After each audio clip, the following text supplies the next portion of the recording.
Good Monday morning. Welcome to the Olson Advantage. I'm Dave Olson, the Olson Properties team. Today we're going to do a market update. It's been a few weeks and we're going to take a look at what's going on here in the Phoenix market. Let's dive in. So the first slide that we're going to show you has to do with price reductions. This is a slide from the Cromford Report, week 45, November 7th. First thing you'll notice is overall about a 17.7% of active listings had a price reduction in the last week. The median price reduction was about $12,000. Now if you look under that highlighted area, from $300,000 up to $600,000, there isn't a huge price disparity. And a majority of that is driven by the iBuyers, and those are the folks that are doing a significant amount of the price reduction. But anyway, price reductions are up significantly. The next slide we're going to show you has to do with concessions. And if we remember from our previous conversation, concessions are the costs and fees that the seller is going to pay in order to help close.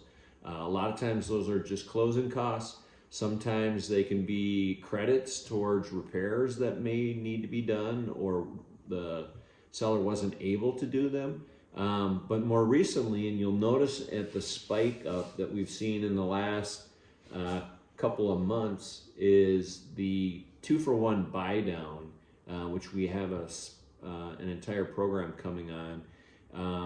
A lot of what is happening is the sellers are helping buy down the rate for the buyers.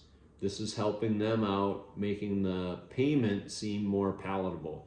Rather than reducing the overall price of the home, they're using some of that money, let's say $10,000 perhaps, to buy down as much as 2 points of rate on behalf of the buyer. That has far more impact than the price reduction in terms of what the monthly payment will be. Next slide we're going to show you, this is actually the amount of concessions paid. The last one showed it was about 44% of all transactions. This one shows the big spike up in the amount of concessions that are paid. Concessions don't show up on the bottom line for the price of the home. But you'll notice we jump from $3,000, $4,000 price range all the way up to about $9,000. And a big part of that, most recently, like I said, was people involving themselves in the 2-for-1 buy down, which is great for a buyer. You're getting, in some cases, some price reduction and some concessions. You're reducing your what you have to bring to the table, I should say. And they're also, in some cases, helping you reduce your interest rate. So the interest rates that are being talked about are not necessarily the interest rates that a lot of these home buyers are actually having to accept moving forward.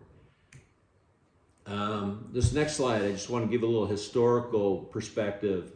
May was kind of the peak of the market here in terms of the overall median appreciation when you look at the same type of home.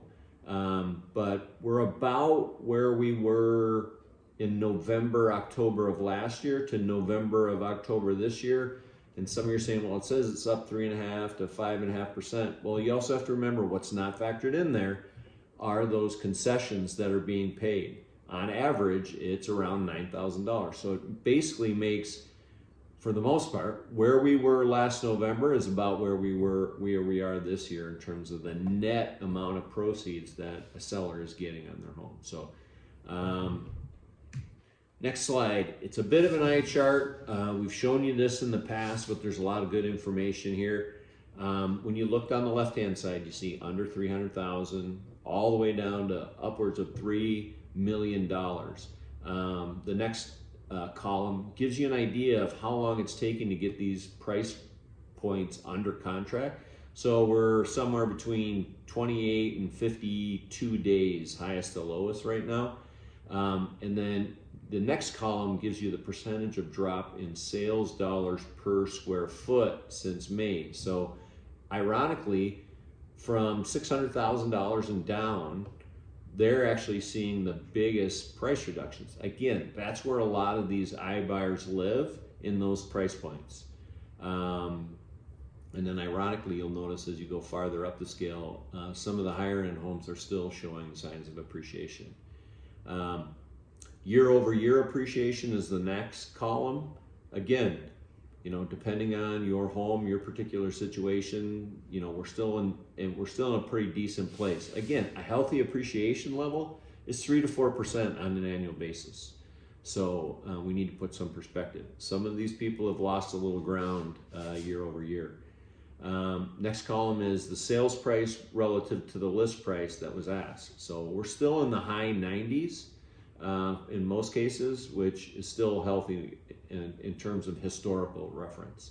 Then the next column is the percentage of closing with concessions in the last week. So this is where the number jumped up. And then again, the last column is the total amount of concessions that were paid this last week. So very timely information. So again, price points are here. It doesn't talk too much about area, but if you need more information on that, I'd be happy to provide that. The next one, we've reviewed this in the past, and this is probably one of the healthier slides I'll show you. Several months ago, it was looking like owner-occupied housing was on a significant decline. But right now, it's actually the individual homeowners are the ones that are actually doing a majority of the buying. There's still some second home activity, but the big reduction has been in the investor category and particularly the iBuyer category. They're, as you know, they're a little buried in inventory and they're having their own challenges. So, on a quick review, market conditions, Greater Phoenix is not done growing. Obviously, we have a lot going on. We're going to touch on that in our next. We got an update from the Greater Economic Council. Fed fund rates hiked again. It's tough for sellers when that's happening. It's tough for buyers when that's happening. Rental supply is rising. Lower rates are lowering a little bit.